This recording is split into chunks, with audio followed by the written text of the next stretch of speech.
Thanks to our fans and then for sticking around in that weather when it started to come around, and our student body was electric staying out. And, really much appreciate them.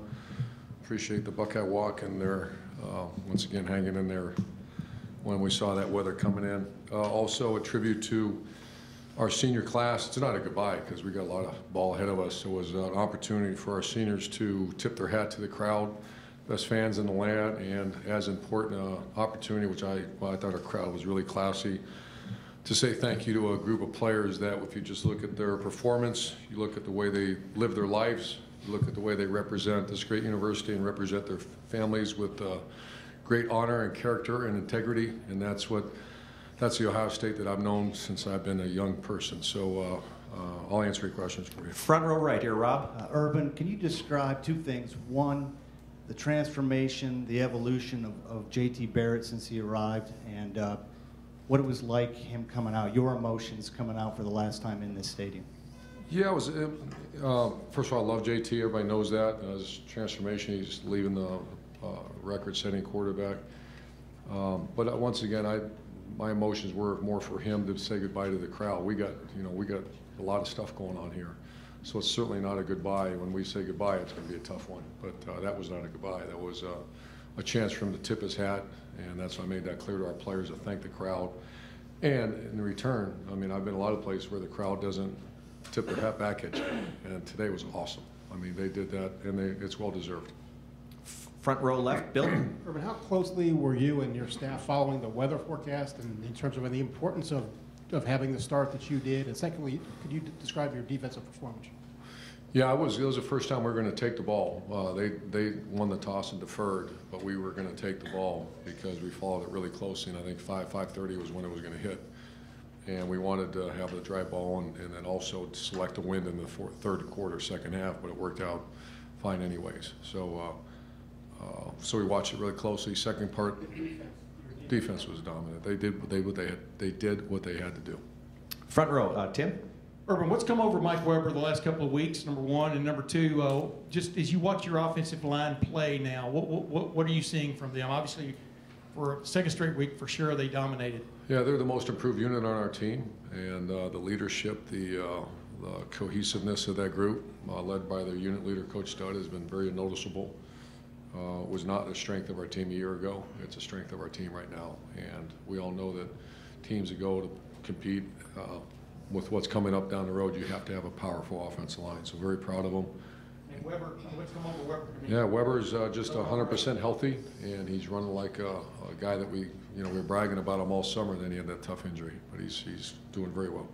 Far left, Ari. Urban, last few years you guys have had to play Michigan State in this slot before going on to Michigan, and then ultimately, if you were going, I mean, it's just a tough run.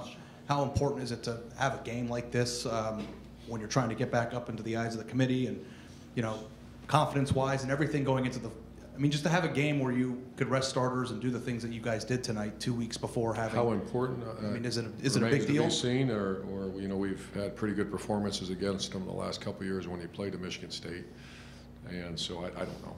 Our focus is on celebrate this win with your family and friends, and let's get back to business. Since rivalry week.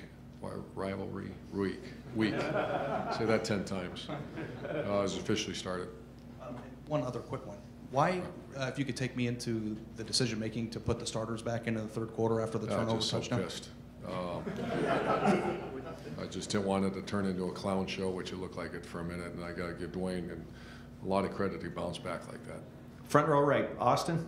Urban, you seem so intent all week about not letting any distractions, playoff talk, Big Ten race next week into let your team. But the East is a goal for you and getting back to Indianapolis. So does the team get a chance to celebrate that? How important is just a division title to you today? Well, very important. However, we did celebrate it for a quick minute, and then that's over. Now it's time to put our laser lights on our rival. Far left, Doug. Urban, we know you always talk about wanting to play your best ball at the end of the season. Here you are going into Michigan week. How do you feel where your team is going into this game? I love our focus. I love the fact the way we're practicing, and the word focus is intent focus is the mantra right now, and I like where we're at.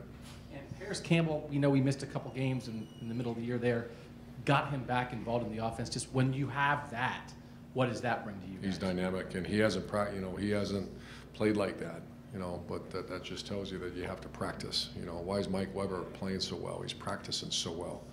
Why is Demetrius Knox? Well, who's Demetrius Knox? All of a sudden he's grading champions because he practiced so well. Paris is a perfect example. I hear people make comments, well, he'll be okay for game day.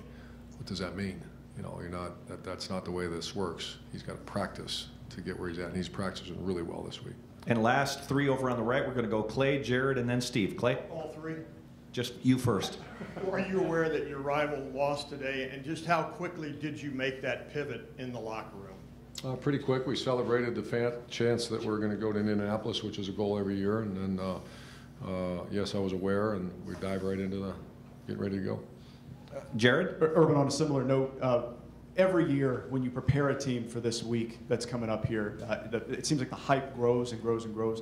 How do you want your team to manage the week? Because you know what it's like. It's an insane, exciting week. How do you want your players to, maybe even the ones that haven't been through this before, to manage the hype and what all goes into it? Well, there's not a template. It's because every team's different. We know what we're doing. I'm going to evaluate that on Sunday, talk to our staff. I have some coaches never coached in this game yet either. So we have to coach coaches through it. They're going to, the facility changes tomorrow. Everything changes. But I'm going to monitor that. I can't answer that question now because I want to see how they respond. And final question, Steve? Yeah, Coach, I know Paris Campbell's one of your favorite guys, and it seemed like in the first quarter you guys came right out to get him the ball and get him involved, and he helped you set up, I think, the first 2 touchdowns. I think he helped you set those up. Just seems like, is he back healthy now, and was there a concerted effort on your part to get him the football? There sure was. Once again, it's because he's one of our best players, and secondly, practiced so well this week. When last week he did not practice that well, and so it wasn't that concerted effort, but it's what you see on Tuesdays and Wednesdays when you decide the game plan, and he was outstanding. Is he a guy that can help you do some big things here in the next 2 weeks if he's full go? Oh, I think he's one of our best players, yeah. He has that ridiculous, that reverse was ridiculous effort, and yeah, he's a dynamic player. Great. Coach, thank you very Thank much. you.